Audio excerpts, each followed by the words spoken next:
Qué bueno es compartir con ustedes nuevamente nuestro devocional diario y hoy leemos el Salmo número 53. Dice la palabra de Dios en el nombre del Padre, del Hijo y del Espíritu Santo. Amén. Dice el necio en su corazón, no hay Dios. Se han corrompido e hicieron abominable maldad. No hay quien haga bien. Dios desde los cielos miró sobre los hijos de los hombres para ver si había algún entendido que buscara a Dios. Cada uno se había vuelto atrás, todos se habían corrompido. No hay quien haga lo bueno, no hay ni aun uno. ¿No tienen conocimiento todos los que hacen iniquidad, que devoran a mi pueblo como si comiesen pan y a Dios no invocan? Allí se sobresaltaron de pavor donde no había miedo, porque Dios había esparcido los huesos del que puso asedio contra ti. Los avergonzaste porque Dios los desechó. Oh, si saliera de Sión la salvación de Israel, cuando Dios hiciere volver de la cautividad a su pueblo, se gozará Jacob y se alegrará Israel. El Salmo número 53 es un eco del Salmo número 14. Si usted lo lee, puede entender claramente que son muy similares con algunas pequeñas variantes. Este es un masquil de David donde vemos que en forma didáctica e instructiva quiere traer lecciones acerca de la necedad del ser humano. El necio dice en su corazón, no hay Dios, pues él mismo se ha hecho su propio Dios, se cree mejor que Dios y se ha rebelado contra su creador. Y le cuesta reconocer al Señor, Dios Todopoderoso, como el guiador, como el salvador de su vida. Además, al declarar que no hay Dios, se está proclamando ateo. Y quiere decir con esta expresión que no hay pecado, pues él quiere cubrir el pecado, ocultar el pecado, negar la realidad del pecado y vivir a su manera. Vivir como le dicta su corazón y su propia voluntad. El necio anda en su propia terquedad, en su propio camino, en sus propios deseos y en sus propias inclinaciones. El necio, en verdad, es una persona que tiene tal condición porque no reconoce a Dios, no acepta que tiene naturaleza pecaminosa. Y es la gran enseñanza de este salmo.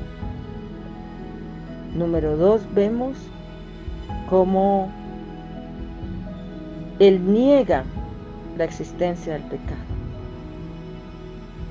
La niega porque en una forma subliminal quiere ocultar la necesidad que tiene de Dios.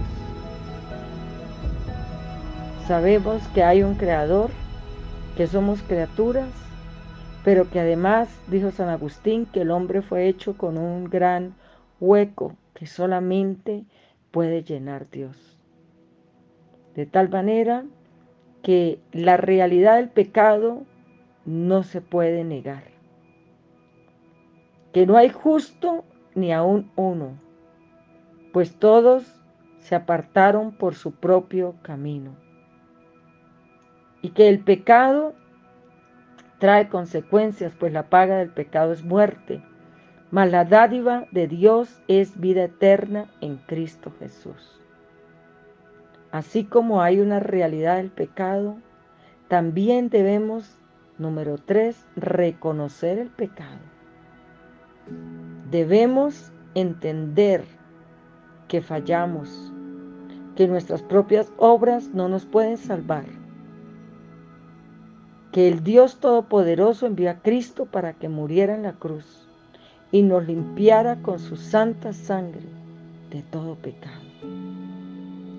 Dice que el Señor mira desde el cielo a ver quién le busca, quién cambia de opinión, quién tiene una actitud y un comportamiento diferente.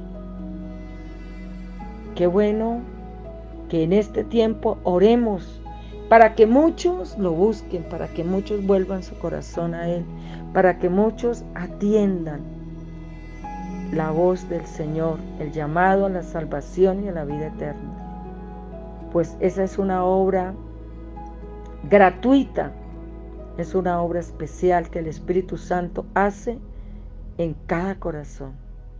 Debemos seguir orando por la salvación de muchos.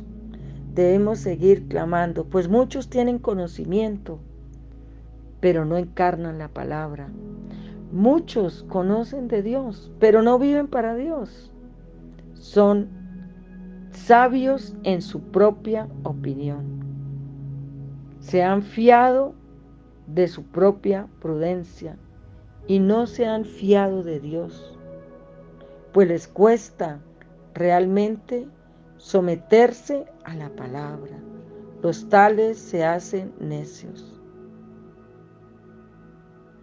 Y en último lugar vemos algo que es muy importante en este salmo, y es esa profecía mesiánica, esa profecía hermosa del Salvador del mundo, de aquel que vendría para sacarnos de la cautividad, de la opresión y del yugo del pecado. Cristo murió en la cruz y la mesa está servida. Cristo hizo esa obra maravillosa y Él ha venido a este mundo para que ninguno se pierda, sino para que todos procedan al arrepentimiento. Él ha venido para derramar su sangre y para limpiarnos de toda maldad, de todo pecado, de toda iniquidad, de toda inmundicia, de todo aquello que nos separa de Él. Cristo lo hizo hace más de 2000 años.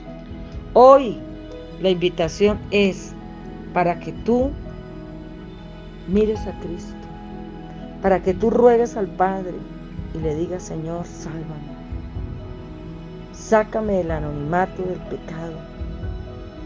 Reconozco que soy pecador. Reconozco, Señor, que no hay salvación en ningún otro, ni absolutamente nada me puede salvar. Solo tú, el gran sacerdote, el gran mediador, el que pagó por mí un precio con su propia vida, un alto costo, no con oro ni con plata, sino con su preciosa sangre. Dígale al Señor: perdóname, Dios, si he sido necio. Perdóname porque quizás con mis actos, con mi conducta y comportamiento o decisiones me hago necio. Porque no atiendo tu voz, no atiendo tu llamado a la salvación, y aún teniendo la salvación no me someto a ti.